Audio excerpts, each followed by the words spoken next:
कबीर। इतिहास जिन्हें कबीर दास के नाम से जानता है। कबीर वह नाम जिसने भेदभाव की जंजीरों को तोड़ा और इंसानियत की राह दिखाई। उन्होंने धार्मिक और सामाजिक पाखंडों को खुली चुनौती दी। उन्होंने अपनी साधारण भाषा में गहरे दर्शन को व्यक्त किया, जिससे हर व्यक्ति उनकी वाणी को आसानी से समझ सके। सब जन में एक बीज से सबकी मिट्टी एक, मन में दुविधा पड़ गई, हो गए रूप अनेक, हो गए रूप अनेक। कबीर साहिब जी के दोहे हर व्यक्ति को अपनी ओर चुंबक की तरह खींच लेते हैं, चाहे वो व्यक्ति किसी भी जाति या मजहब का हो, पढ़ा लिखा हो या अनपढ़ हो। इतनी मिठास, इतना अपनापन। जैसे कबीर जी के दोहे शब्द नहीं बल्कि आत्मा की आवाज हो।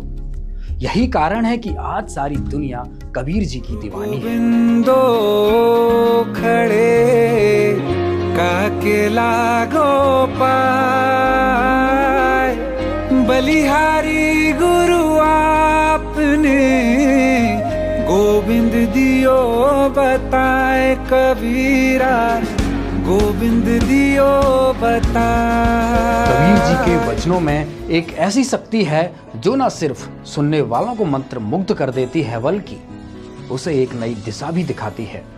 उनके दोहे आज भी हमारी जिंदगी का हिस्सा हैं और हमें सत्य की राह पर चलने की प्रेरणा देते हैं। आइए आज हम उस महान व्यक्तित्व जिसे कबीर कहते हैं, उनकी इस धरती पर गुजारे गए लम्हों के पन्नों को एक बार फिर पलट कर देखते हैं।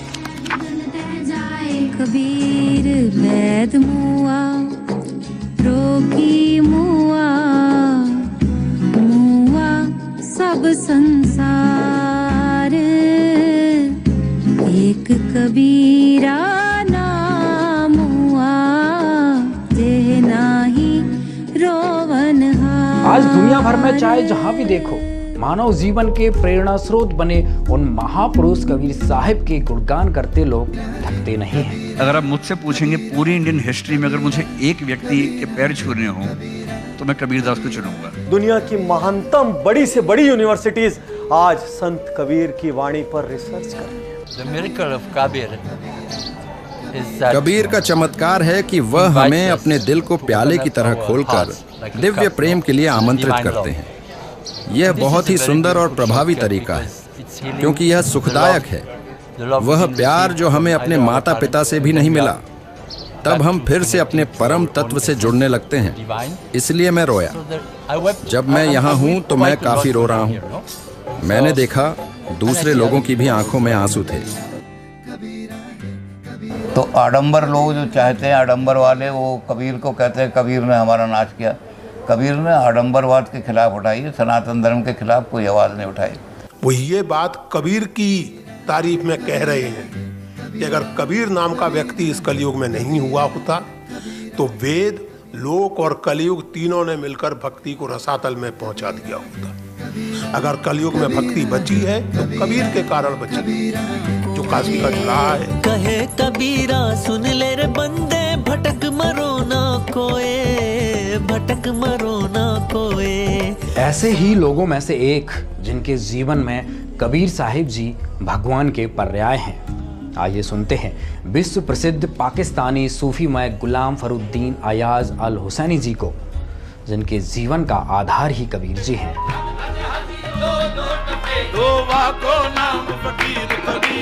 कबीर कहाँ से आए थे, किस इलाके से आए थे, ये मालूम है आपको? कबीर को बहुत गहराई से मैंने पढ़ा है, और मैंने न सिर्फ पढ़ा है बल्कि मैं कबीर से मिला हूँ, मैंने कबीर को देखा है, मैं कबीर को जानता हूँ। कबीर मेरा मजमून है, कबीर मेरा टॉपिक है, तो मैं कबीर के ऊपर कोई बार्गेनिंग करने को तैयार नहीं हूँ। कबीर जो हैं सिर्फ वाहिद हैं कि जो नंगी शमशीर है। कबीर ने कोई कंप्रोमाइज नहीं किया। कबीर ने जो देखा वो कहा, और जो सच देखा वो कहा, और सच के अलावा कुछ नहीं कहा। हद हद टपे सो औलिया और बेहद टपे सो पीर, हद हद टपे सो और बेहद टपे सो पीर, हद अनहद दोनों टपे सो वाको नाम फकीर कबीरा, वाको नाम फकीर कबीरा, वाको नाम फकीर। कबीर साहिब जी की वाणियों को संजो कर जो ग्रंथ बना उसको कबीर बीजक के नाम से जाना जाता है। जितना भी मैंने उसका अध्ययन किया उसमें उन्होंने अपनी वाणियों में वर्णित साखी शब्द और रमैनियों के रूप में जो एक सर्वोच्च शक्तिमान सच्चिदानंद घन ब्रह्म का जिक्र किया है वो अद्वितीय, अनन्य और अवर्णनीय है।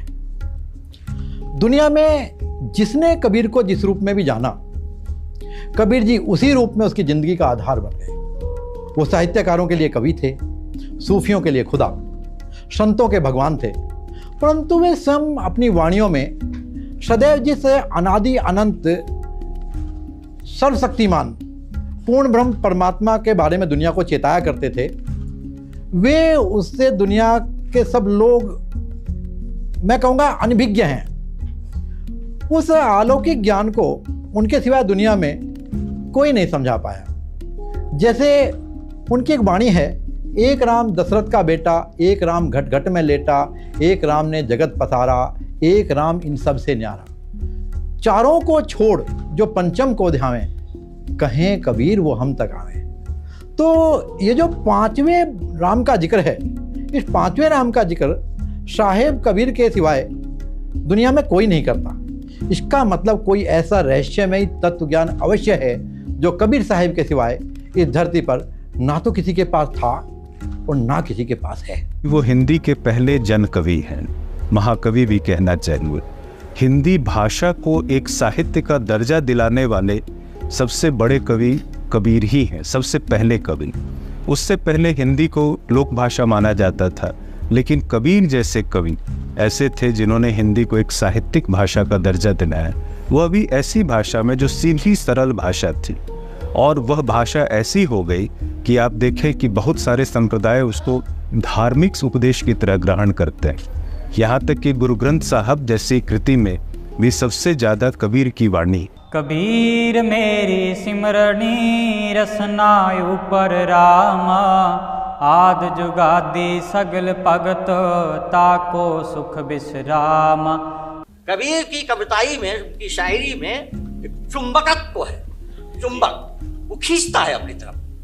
ये कबीर की बहुत बड़ी खूबी है, और यही वजह है कि कबीर आज भी जिंदा है और न जाने कितने हजारों और लाखों साल भी जिंदा रहेंगे। आज हम चाहे दुनिया के किसी भी कोने में चले जाएं, कबीर साहिब जी और उनके द्वारा उस सर्वोच्च शक्तिमान परमात्मा के बारे में बताए गए ज्ञान की सुगंध दुनिया के हर कोने में बिखरी पड़ी है, और उससे कोई भी अपने आप को अछूता नहीं रख पाता।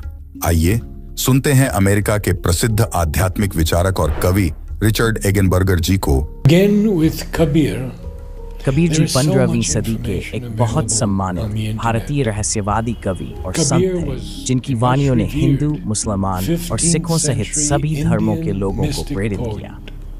उनके बहुत सारे दोहे सिखों के पवित्र गुरु ग्रंथ साहिब में शामिल हैं। हालांकि उनके जन्म के बारे में विवरण अस्पष्ट है। ये तो पता है कि उनका पालन पोषण एक मुस्लिम परिवार में हुआ था, और बाद में वे हिंदू गुरु रामानंद के संपर्क में आए। एक स्वतंत्र विचारक की तरह उन्होंने हिंदू और इस्लाम दोनों के अनुयायियों द्वारा किए जाने वाले व्यर्थ और अर्थहीन अनुष्ठानों पर सवाल उठाया और समझाया कि सच्चा परमात्मा केवल उसी व्यक्ति के साथ है जो धर्म के मार्ग पर है, और वह पृथ्वी पर सभी प्राणियों को अपना ही समझते हैं। दुनिया के सभी बड़े बड़े साहित्यकार, इतिहासकार कबीर जी को भक्ति काल के सबसे प्रसिद्ध कवि के रूप में मानते हैं, संत शिरोमणि मानते हैं। यहाँ तक कि जब कबीर साहिब जी धरती पर आए थे, उस कालखंड को ही भक्ति युग के नाम से जाना जाता है। सभी साहित्यकार उनकी रचनाओं को भी अलौकिक मानते हैं और कबीर जी को सबसे महान मानते हैं। हालांकि उनके नाम का अर्थ ही होता है सर्वश्रेष्ठ, सबसे महान, सबसे सुंदर, सबसे ऊपर, जैसा कोई ना हुआ न होगा। सबसे बड़ी अहमियत तो मैं यह देखूंगा जो उस पूरे भक्ति आंदोलन की अहमियत है कि उन्होंने संन्यास पंथ का विरोध किया। उन्होंने कहा कि आप अपना काम करते हुए भी ईश्वर के नज़दीक जा सकते हैं। मन की भावना अच्छी होनी चाहिए और आपकी जीवन शैली सादी होनी चाहिए। आप कबीर जिंदगी भर कपड़ा बुनने का काम करते रहे, उन्होंने कभी भी काम करना छोड़ा नहीं। वास्तविकता में कबीर साहिब कौन हैं, जिनका जादू आज भी सारी दुनिया के सर पर चढ़कर बोल रहा है? उनके बिना सब अधूरा है। कवियों की कविताएं, संतों के सत्संग, भजन, गायन, हर जगह कबीर जी की जरूरत होती है। इसलिए हमें भी कबीर जी को पूरा जानने और समझने की जरूरत पड़ी कि ऐसी क्या बात है कबीर जी में जो उनसे कोई भी आज अछूता नहीं है। इसी सफ़र के तहत हमारी खोजबीन में हमें एक पुस्तक मिली, कबीर परमेश्वर। पुस्तक का शीर्षक ही झकझोर देने वाला था।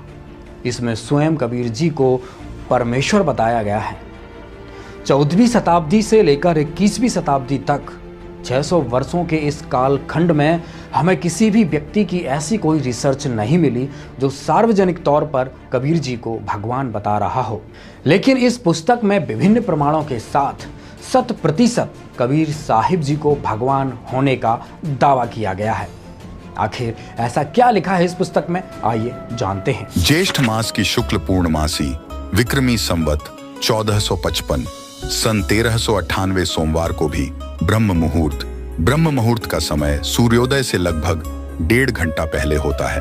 मैं स्नान करने के लिए जा रहे थे। नीमा रास्ते में भगवान शंकर से प्रार्थना कर रही थी कि हे दीनानाथ, आप अपने दासों को भी एक बच्चा बालक दे दो।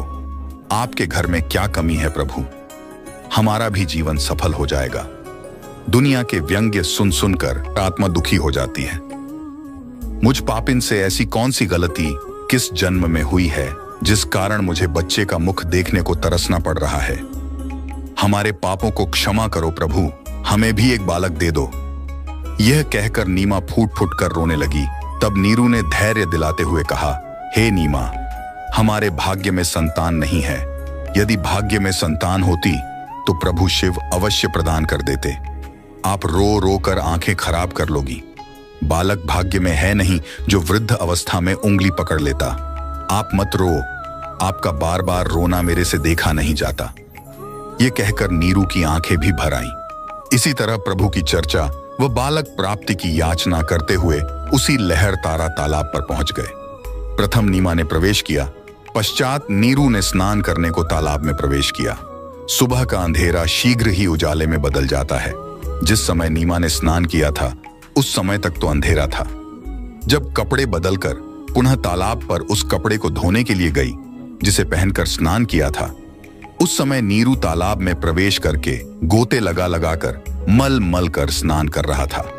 नीमा की दृष्टि एक कमल के फूल पर पड़ी जिस पर कोई वस्तु हिल रही थी। प्रथम नीमा ने जाना कोई सर्प है जो कमल के फूल पर बैठा अपने फन को उठाकर हिला रहा है। उसने सोचा, कहीं यह सर्प मेरे पति को न डस ले। नीमा ने उसको ध्यानपूर्वक देखा। वह सर्प नहीं है, कोई बालक था जिसने एक पैर अपने मुख में ले रखा था तथा दूसरे को हिला रहा था। नीमा ने अपने पति से ऊंची आवाज में कहा, देखिए जी, एक छोटा बच्चा कमल के फूल पर लेटा है, वह जल में डूब न जाए। नीरू स्नान करते करते उसकी ओर न देखकर बोला, नीमा, बच्चों की चाह ने तुझे पागल बना दिया है। अब तुझे जल में भी बच्चे दिखाई देने लगे हैं। नीमा ने अधिक तेज आवाज में कहा, मैं सच कह रही हूं, देखो, सचमुच एक बच्चा कमल के फूल पर वह रहा, देखो देखो। नीमा की आवाज में परिवर्तन व अधिक कसक देखकर नीरू ने उस ओर देखा जिस ओर नीमा हाथ से संकेत कर रही थी। कमल के फूल पर नवजात शिशु को देखकर नीरू ने आव देखा, न ताव झपटकर कमल के फूल सहित बच्चा उठाकर अपनी पत्नी को दे दिया। नीमा ने परमेश्वर कबीर जी को सीने से लगाया, मुख चूमा, पुत्रवत प्यार किया। जिस परमेश्वर की खोज में ऋषि मुनियों ने जीवन भर शास्त्राविधि विरुद्ध साधना की, उन्हें नहीं मिला, वही परमेश्वर भक्तमती नीमा की गोद में खेल रहा था। जिस शांतिदायक परमेश्वर को आनंद की प्राप्ति के लिए प्राप्त करने की इच्छा से साधना की जाती है, वही परमेश्वर नीमा के हाथों में सीने से लगा हुआ था। उपरोक्त घटना के प्रत्यक्ष दृष्टा प्रतिदिन की तरह ज्येष्ठ मास की पूर्णमासी विक्रमी संवत 1455 सन 1398 सोमवार को एक अष्टानंद नामक ऋषि, जो स्वामी रामानंद ऋषि जी के शिष्य थे, काशी शहर से बाहर बने लहर तारा तालाब के स्वच्छ जल में स्नान करने के लिए गए। ब्रह्म मुहूर्त का समय था। ब्रह्म मुहूर्त का समय सूर्योदय से लगभग 1.5 घंटा पूर्व का होता है। ऋषि अष्टानंद जी ने लहर तारा तालाब में स्नान किया। वे प्रतिदिन वहीं बैठकर कुछ समय अपनी पाठ पूजा किया करते थे। ऋषि अष्टानंद जी ध्यान मग्न होने की चेष्टा कर ही रहे थे। उसी समय उन्होंने देखा कि आकाश से एक प्रकाश पुंज नीचे की ओर आता दिखाई दिया। वह इतना तेज प्रकाश था, उसे ऋषि जी की चर्म दृष्टि सहन नहीं कर सकी। जिस प्रकार आंखें सूर्य की रोशनी को सहन नहीं कर पाती, सूर्य के प्रकाश को देखने के पश्चात आंखें बंद करने पर सूर्य का आकार दिखाई देता है, उसमें प्रकाश अधिक नहीं होता। इसी प्रकार प्रथम बार परमेश्वर के प्रकाश को देखने से ऋषि जी की आंखें बंद हो गईं। बंद आंखों में शिशु को देखकर फिर से आंखें खोली। ऋषि अष्टानंद जी ने देखा कि वह प्रकाश लहरतारा तालाब पर उतर गया, जिससे पूरा सरोवर प्रकाशमान हो गया तथा देखते ही देखते वह प्रकाश जलाशय के एक कोने में सिमट गया।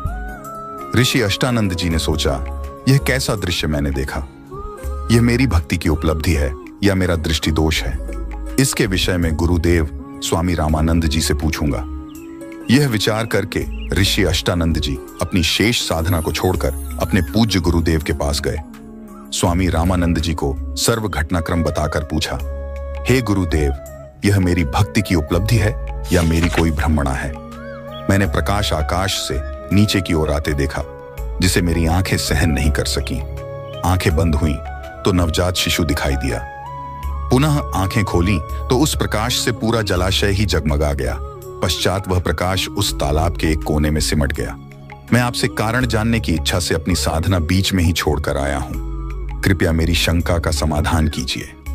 ऋषि रामानंद स्वामी जी ने अपने शिष्य अष्टानंद से कहा, हे ब्राह्मण, यह न तो तेरी भक्ति की उपलब्धि है, न आपका दृष्टि दोष ही है। इस प्रकार की घटनाएं उस समय होती हैं जिस समय ऊपर के लोकों से कोई देव पृथ्वी पर अवतार धारण करने के लिए आते हैं। वह किसी स्त्री के गर्भ में निवास करता है, फिर बालक रूप धारण करके नर लीला करके अपना अपेक्षित कार्य पूर्ण करता है। कोई देव ऊपर के लोकों से आया है, वह काशी नगर में किसी के घर जन्म लेकर अपना प्रारब्ध पूरा करेगा। उपरोक्त वचनों द्वारा ऋषि रामानंद स्वामी जी ने अपने शिष्य अष्टानंद की शंका का समाधान किया। पहले तो हमें लगा किसी और कबीर की बात हो रही होगी, लेकिन जैसा कि अभी आपने पढ़ा उससे मालूम हुआ कि यह सब तो आज से लगभग 600 वर्ष पहले आए काशी वाले कबीर जी के बारे में ही लिखा है, जिनको लोग आज तक कवि, संत, जुलाहा आदि आदि उपनामों से जानते आए हैं। और उसी आधार पर दुनिया के लाखों लोगों ने भी कबीर जी पर रिसर्च किया, अपने अपने अनुभवों से किताबें लिखी, लेकिन स्पष्ट रूप से कबीर साहिब के स्वयं भगवान होने का ऐसा कोई साक्ष्य प्रस्तुत नहीं कर सके जिस पर हम पूर्ण रूप से विश्वास कर सकें। दरअसल इस पुस्तक में कबीर साहिब जी के बारे में जितना भी कुछ लिखा गया है वह मुझे भी आश्चर्यचकित करता है। मैं सोच रहा था कि इस पुस्तक के रचनाकार को कबीर साहिब का पूरा ज्ञान हुआ कैसे, क्योंकि जहां तक मैंने कबीर जी को अध्ययन किया है तो उनके रहस्य को कबीर ही जानते हैं, दूसरा उनका पूर्ण भेद नहीं जानता। कबीर पोथी पढ़ जग मुआ, पंडित भया न कोय, 2.5 अक्षर प्रेम के, पढ़े सुपंडित होए। तो कबीर की नॉलेज आपको यूनिवर्सिटी से नहीं मिल सकती। कबीर की नॉलेज, कबीर की जानकारी आपको यूनिवर्सिटी से, स्कॉलर्स से, प्रोफेसर से नहीं मिल सकती।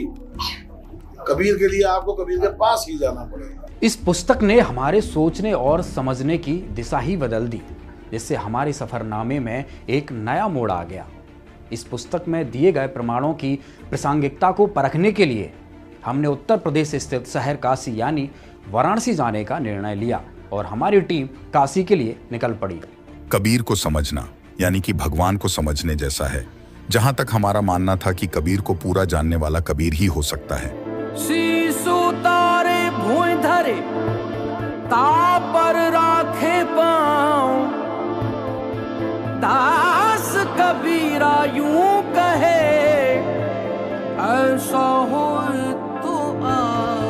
कबीर परमेश्वर पुस्तक में दिए गए प्रमाणों की सत्यता को जांचने के लिए काशी पहुंचकर सबसे पहले हम उस स्थान पर पहुंचे जहां कबीर साहिब जी प्रकट हुए थे। ये वही लहर तारा तालाब है जहां कबीर साहिब सन 1398 में कमल के फूल पर नीरू और नीमा को मिले थे। ये जो स्थान आप देख रहे हैं ये लहर तारा तालाब का किनारा है, जैसा कि आपको वहाँ पे तालाब में दिखाया था कबीर जी का वहाँ प्रकट हुआ था, और इस किनारे से होते हुए नीरू नीमा कबीर जी को उठाकर लाए थे। और ये हम आपको ले चल रहे हैं जो कबीर साहब के उस समय के प्राचीन मंदिर है जो वीर सिंह बघेल ने बनवाया था।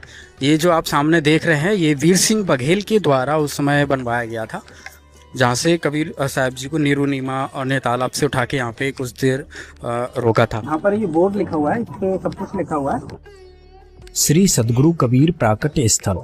यह वही स्थल है जहाँ पर सदगुरु कबीर साहब जेठ पूर्णिमा विक्रम संवत 1455 सन 1398 में उतरे थे। इसी स्थल से नीरू नीमा इन्हें उठाकर नीरू टीला, नरहरपुरा, अब कबीर चौरा, काशी ले गए थे। यह मंदिर अति प्राचीन है। इसे आचार्य श्रुति गोपाल साहेब एवं राजाधिराज वीर सिंह बघेल ने विक्रम संवत 1585 माघ सुदी नमी को बनवाया था, जो आज भी अपने मूल रूप में विद्वान है।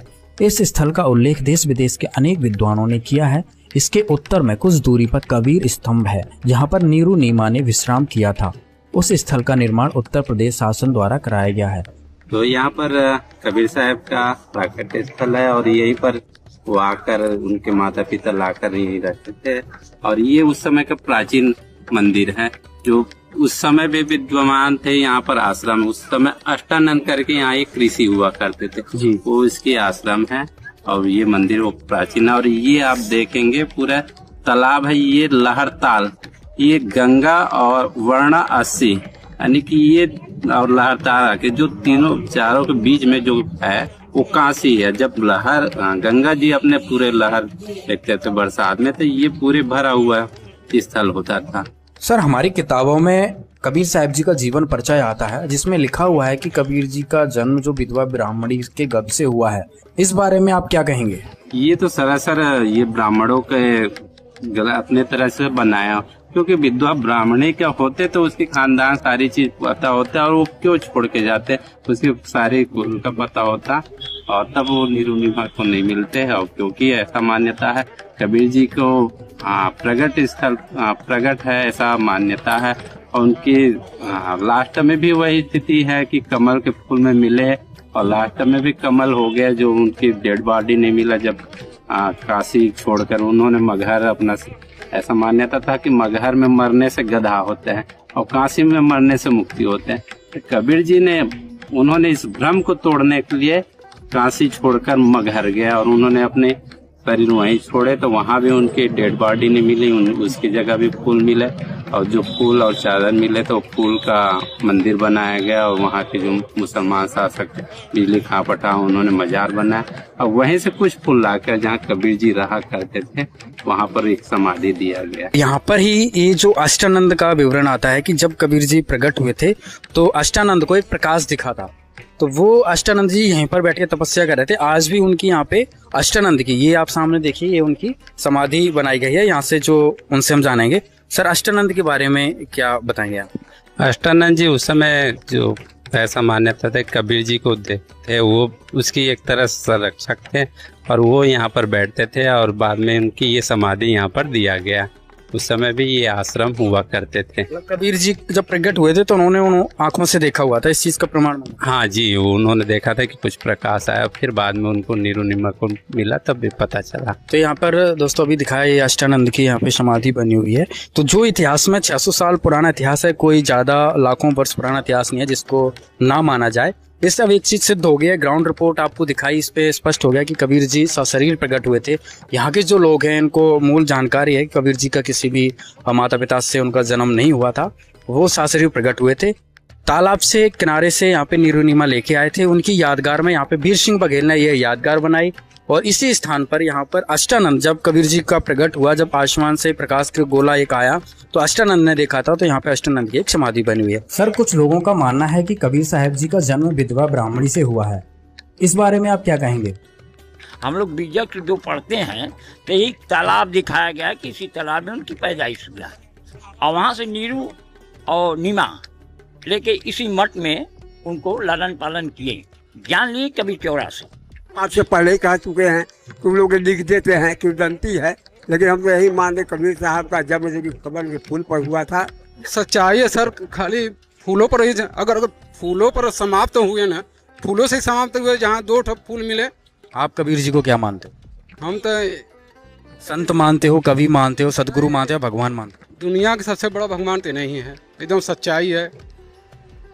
आज जो स्थिति लहरतारा की बनी हुई है, जो कि ओरिजिनल प्लेस कहा जाता है कि यहाँ पे कबीर जी को, तो इस बारे में क्या कहेंगे? पहले कितना बड़ा तालाब था, आप तो यहाँ पे शुरू से रह रहे हैं, तो यहाँ की क्या स्थिति थी वो बताइए एक बार।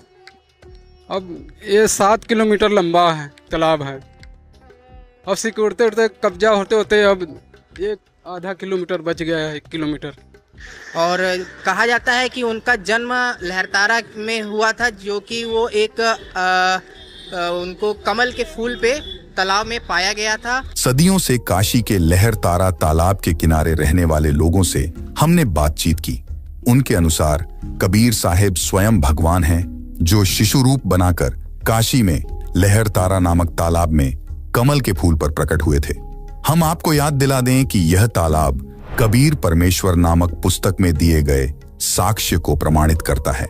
नीरू नीमा लहरतारा तालाब से बालक रूप कबीर साहिब को कबीर चौरा लेकर चले गए, जिसको नीरू नीमा टीला नाम से भी जाना जाता है। सबसे पहले आपको वो जगह दिखाते हैं जहां नीरू नीमा ने कबीर जी का पालन किया। इस स्थान को नीरू नीमा टीला के नाम से जाना जाता है।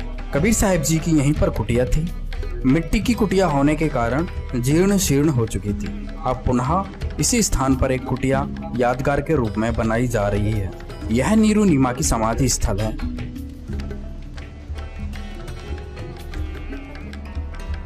ये कबीर साहिब जी का 600 साल पुराना कुआं है। इसमें अभी भी मीठा जल है। आने जाने वाले लोग यहाँ पर इस कुएं के पानी से अपनी प्यास बुझाते हैं। ये इतिहास की वो यादें हैं जिनको कभी मिटाया या भुलाया नहीं जा सकता। वो सत्पुरुष थे, महापुरुष थे, और ऐसा महापुरुष थे जो कि लोगों को एक श्रद्धांजलि काम करते थे कि कबीर जी को हमारे तो भगवान है ही, क्योंकि वो तो एक अच्छे पथदर्शक है, तो मेरे लिए तो भगवान ही।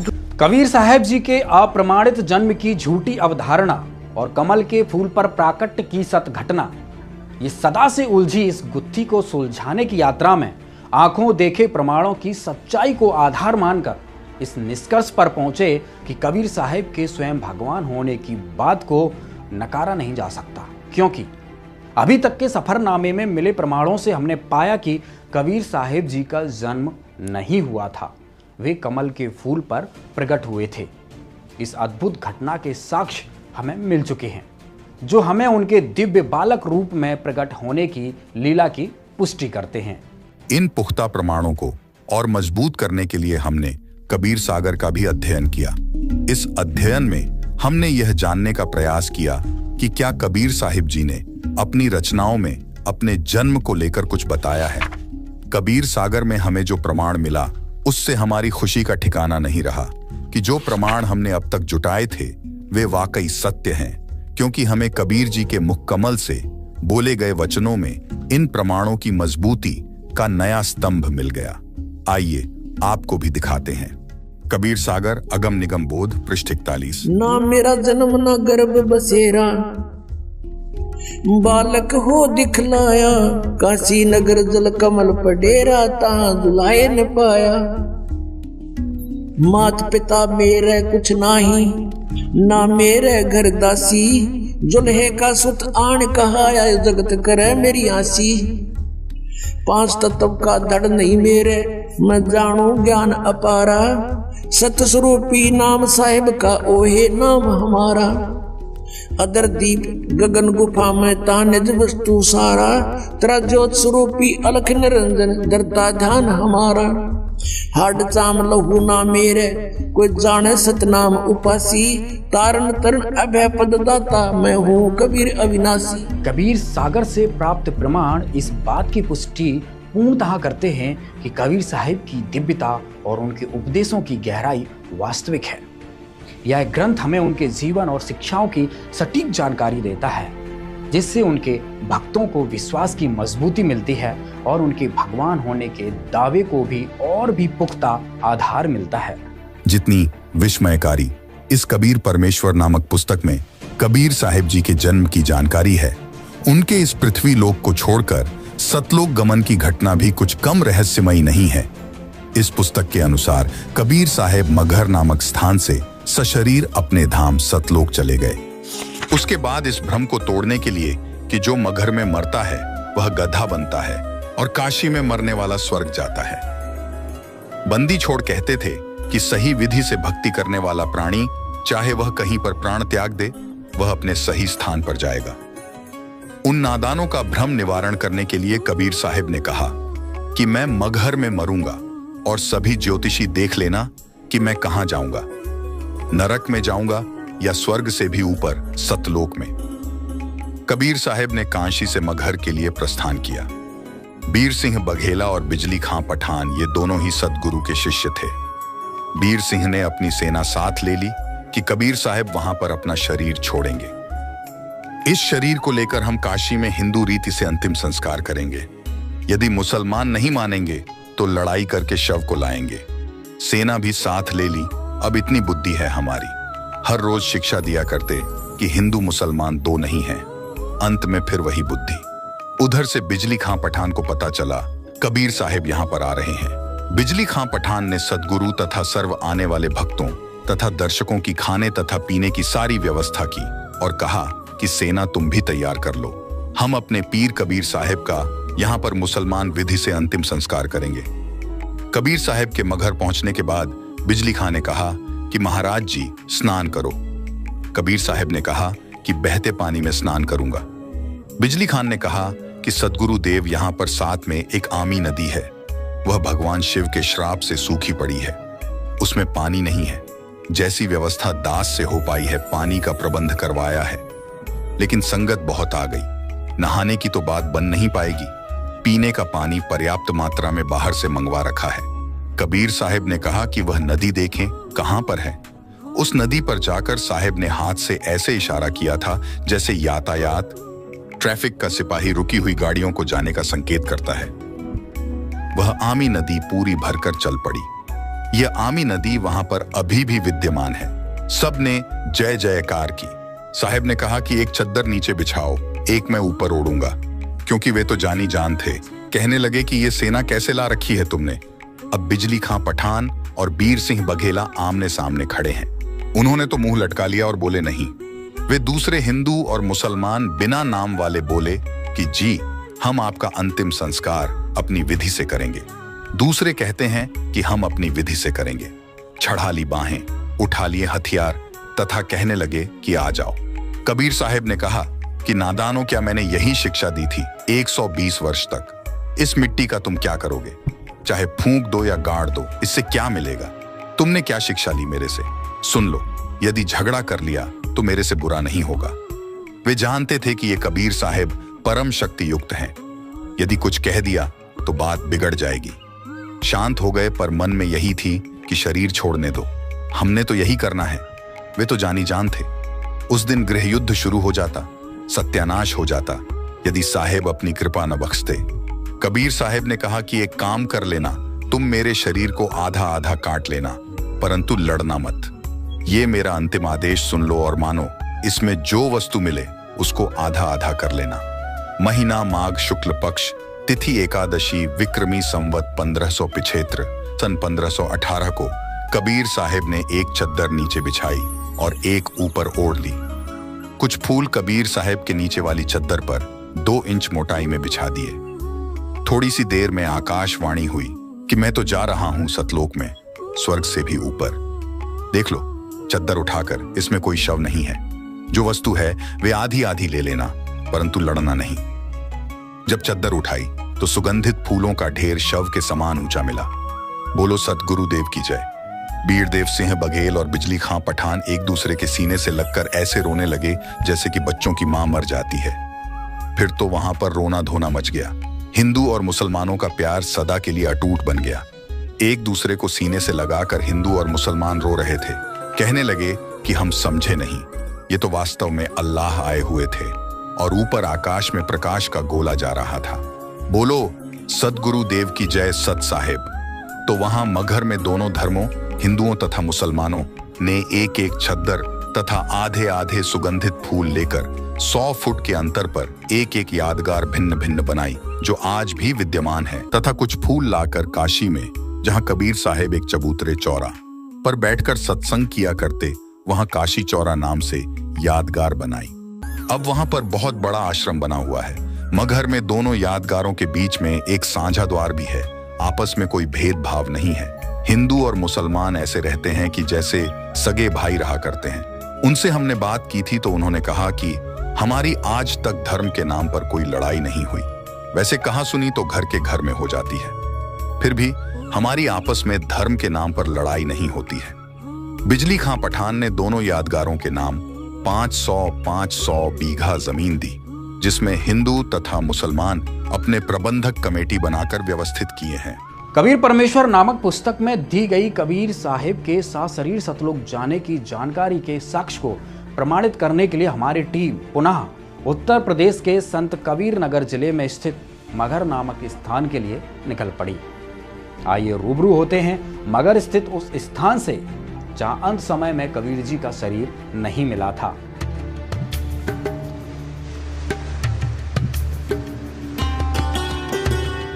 यह समाधि स्थल का मुख्य द्वार है। यहाँ से गुजरते हुए समाधि स्थल पर पहुँचते हैं।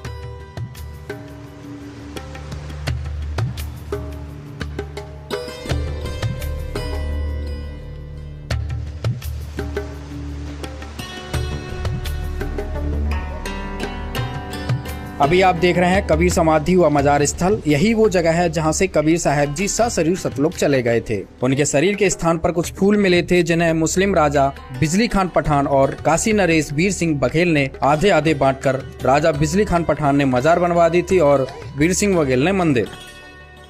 ये आप देख रहे हैं मस्जिद, जो कि मुस्लिम राजा ने आधे फूल लेकर कबीर साहब जी की यादगार बनवाई थी। यह कबीर जी की मजार है। इसकी देखरेख यहाँ एक मुस्लिम परिवार पीढ़ियां दर पीढ़ियां करता आ रहा है।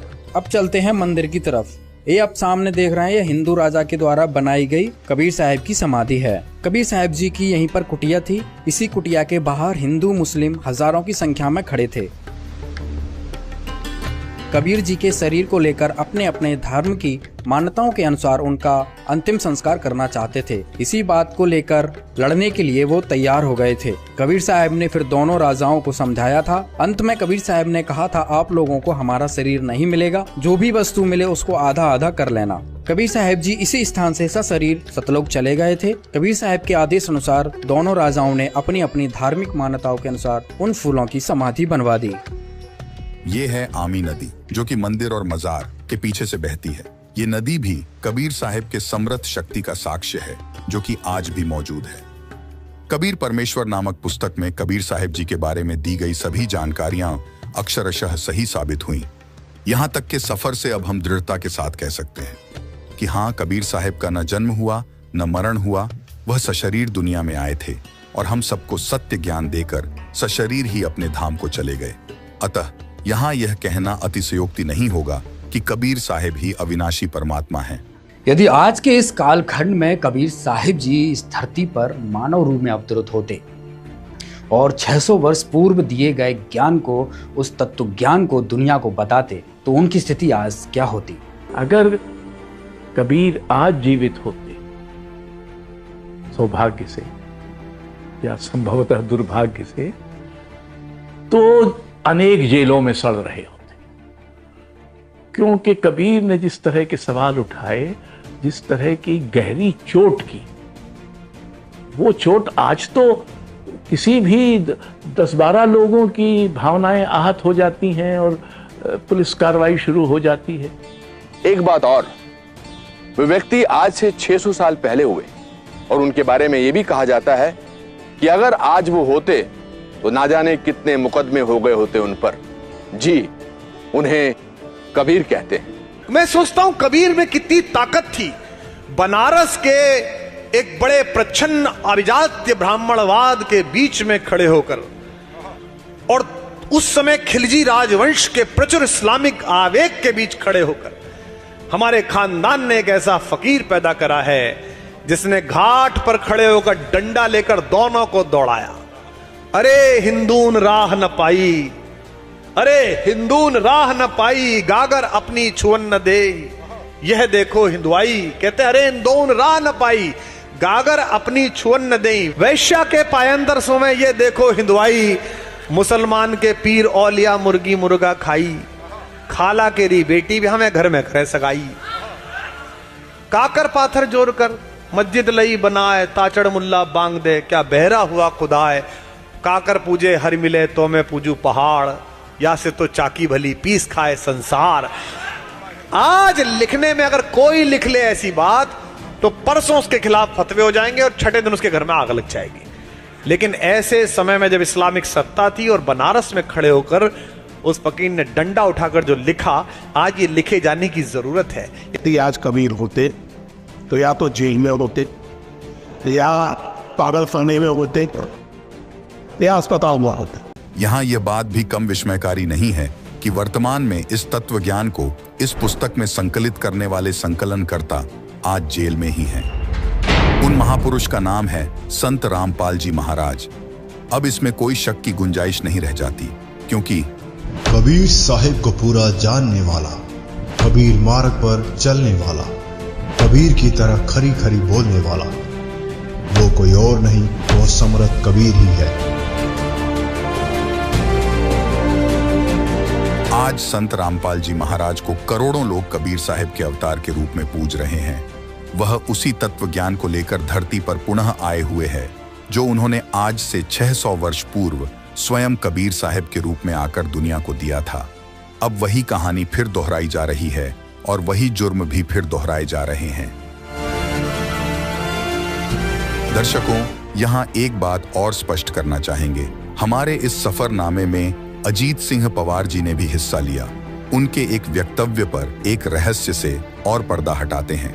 कोई ऐसा रहस्यमयी तत्व ज्ञान अवश्य है जो कबीर साहिब के सिवाय इस धरती पर ना तो किसी के पास था और ना किसी के पास है। श्रीमान अजीत सिंह पवार जी, आप अभी अंधेरे में हैं। जिस रहस्य को आप कह रहे हैं कि 5वें राम का ज्ञान कबीर जी के अतिरिक्त विश्व में न किसी को था और न है, श्रीमान जी जो रहस्य परमेश्वर कबीर जी ने बताया है वह पूर्ण रूप से संत रामपाल जी के पास है। उनकी शिक्षा का अंतिम पड़ाव 5वां राम है, जिसका वर्णन गीता अध्याय 8 श्लोक 3 में, गीता अध्याय 15 श्लोक 17 में, गीता अध्याय 18 श्लोक 62 में है। गीता ज्ञानदाता ने कहा है कि सबका धारण पोषण करने वाला जो परमात्मा कहा जाता है, जो वास्तव में अविनाशी है, वही पुरुषोत्तम है। वह मेरे से अन्य है, उस परमेश्वर की शरण में जा, तब आपको वह सनातन परम धाम यानी सतलोक, अविनाशी लोक प्राप्त हो जाएगा, जिसका वर्णन गीता अध्याय 15 श्लोक 1 से 4 कहा है कि तत्वदर्शी संत से ज्ञान समझकर उसके पश्चात परमात्मा के उस परम पद की खोज करनी चाहिए, जहां जाने के बाद साधक लौटकर संसार में कभी नहीं आता। उसी की भक्ति करो। वह परमात्मा कौन है, ये संत रामपाल जी ने बताया है। उसकी संपूर्ण जानकारी के लिए देखें हमारी विशेष वीडियो, जिसका शीर्षक है सनातनी पूजा के पतन की कहानी, संत रामपाल जी की जुबानी भाग 2, जिसका लिंक इसी वीडियो के डिस्क्रिप्शन बॉक्स में दे दिया है। परमात्मा की खोज के सफरनामे में काशी से मगहर तक के इस ऐतिहासिक सफर से स्वसिद्ध हो गया कि कबीर साहिब जी ही परमात्मा है। इसके साथ एक बात की और आधारशिला मजबूत हुई कि आज वर्तमान में कबीर साहिब जी को परमेश्वर बताने वाले संत रामपाल जी महाराज के अलावा दूसरा कोई है भी नहीं। संत रामपाल जी महाराज आज से नहीं बल्कि 4 दशकों से लगातार इस बात पर दृढ़ता से कायम है कि कबीर ही पूर्ण परमेश्वर है। इसी सफर में आज से कई वर्षों पहले संत रामपाल जी महाराज स्वयं अपने भक्तों के साथ काशी से लेकर मगहर तक उन स्थानों पर गए जिनकी सत्यता से आज आप रूबरू हुए। आइए वो मनोहर पल भी देखते हैं जो कैमरे में कैद हुए थे। कर्म है, आपके जो प्रारब्ध कर्म है वो आपके साथ है, और एक तरफ रखे हुए हैंडपंप लगा हुआ है, गुरु शब्द हैंडपंप है, परमात्मा पानी है। जैसे परमात्मा को सर्वव्यापक कहते हैं, परंतु सर्वव्यापक होते हुए भी हमें कोई लाभ नहीं मिलता जब तक हम संत शरण में नहीं आते। ठीक इसी प्रकार पानी जमीन में है, हैंडपंप बिना वो बाहर नहीं आ सकता। इसलिए बताया कि गुरु गोविंद दोनों खड़े, एक तरफ मटका में पानी रखा, एक तरफ नलका। बताइए इनमें कौन से न आदर दो जिससे भी लाभ मिलता रहा। तो उसने देखा कि नलके से पानी मिला है तो नलका ज्यादा पूजनीय है, पानी का कल खत्म हो जाएगा। इसी प्रकार कहते हैं कबीर हरि के रेत का और गुरु की शरण में जा, कबीर गुरु जो रेत जाता फिर हर नीक रहता है। मटके का पानी जैसा आपका प्रारंभ संस्कार खत्म हो गए शुभ कर्म, आप फिर गुरु के पास जाइए और वहां से मटका फिर भर लाइए। अगर पानी नलका खराब हो गया तो पानी कौन मिला? गुरु आपसे जीवित हो गया, उनके आपके प्रति उनके तो ऐसा आ गया भावना, तो फिर आप इस लाभ से वंचित हो जाओगे जैसे गुरु से पाना था।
जब स्वामी रामानंद जी ने कबीर साहिब जी को अपने गुरु रूप में स्वीकार किया, तब रामानंद जी के सभी ब्राह्मण शिष्य उनसे विमुख हो गए थे।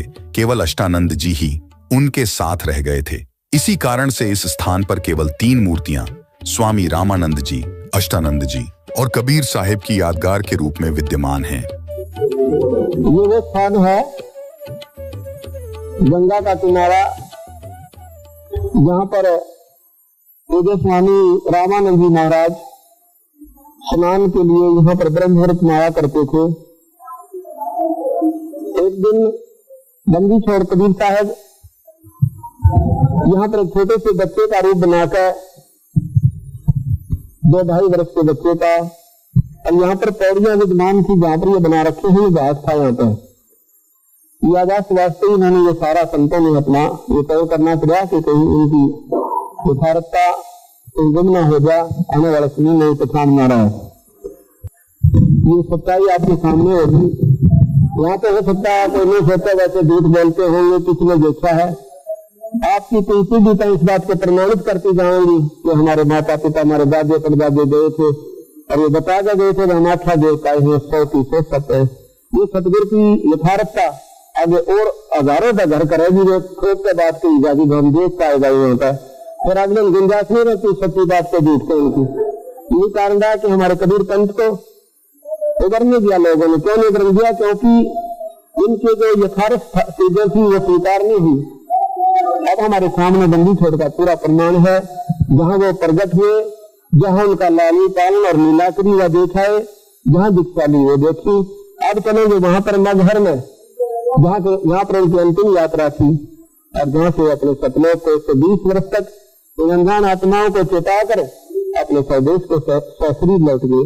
वहाँ पर उनके फूल पाए थे, भारत का शरीर भी मिला। बोल सतगुरु देव।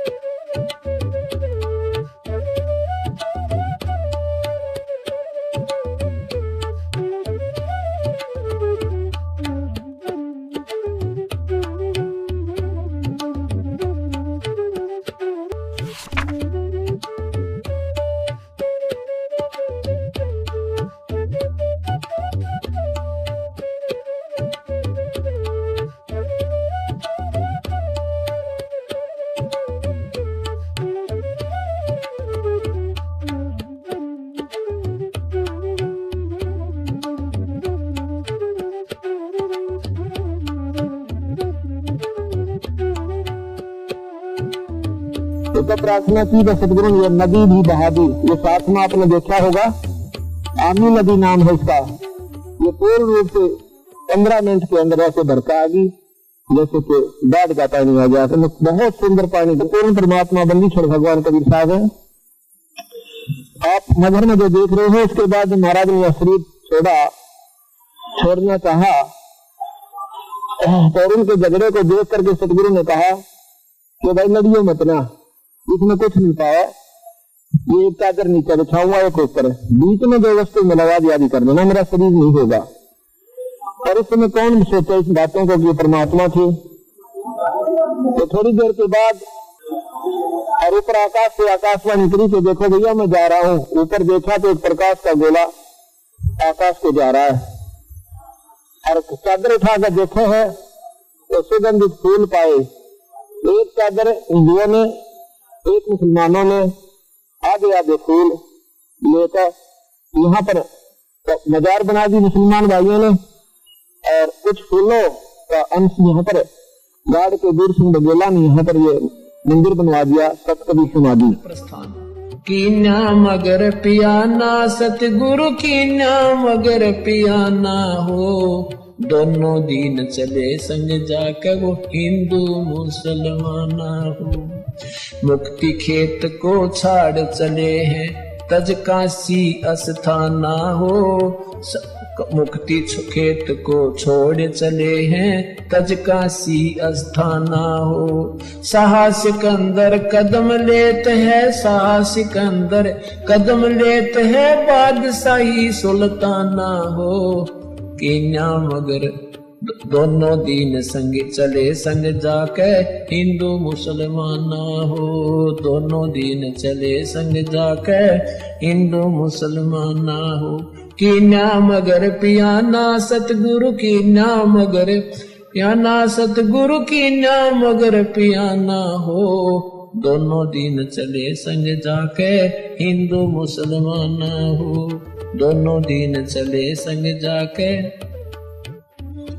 मुसलमाना हो। चार वेद के वक्ता संग हैं वो खोजी बड़े बयाना हो, सालग राम सुरत सेवे वो ज्ञान समुद्र दाना हो।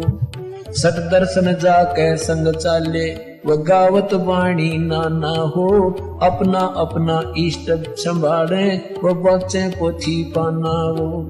चादर फूल बिछाए सतगुरु जो देख सकल जिहाना हो, चार दाग से रहत जुलती वो अवगत अलख अमाना हो। वीर सिंह बघेला करे बीनती वो बिजली खान पठाना हो, दो चादर बख्शीश करी है दीना यो परवाना हो।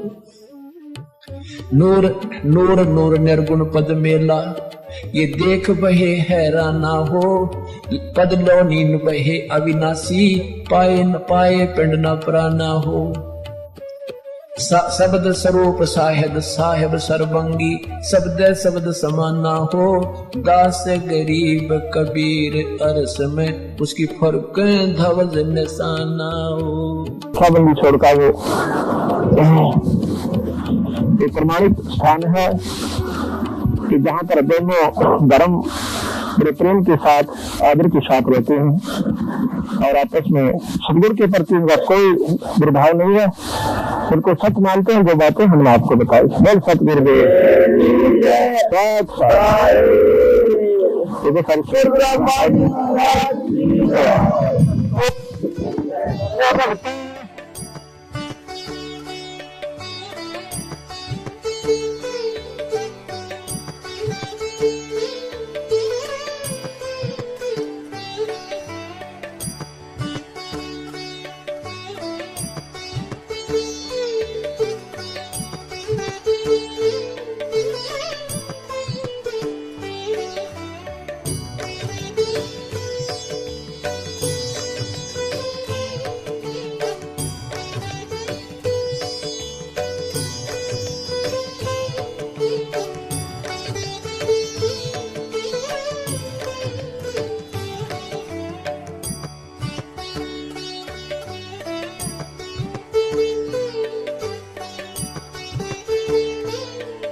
उस परम पिता परमेश्वर परम पूज्य कबीर जी, जो एक जुलाहा जाति में, एक झोंपड़ी में रहने वाला, एक धोती लंगोटी में रहने वाला, और उसको भगवान मानना बालकों का खेल है, लेकिन वो परमात्मा हैं और थे और रहेंगे, क्योंकि हम समझ नहीं सके।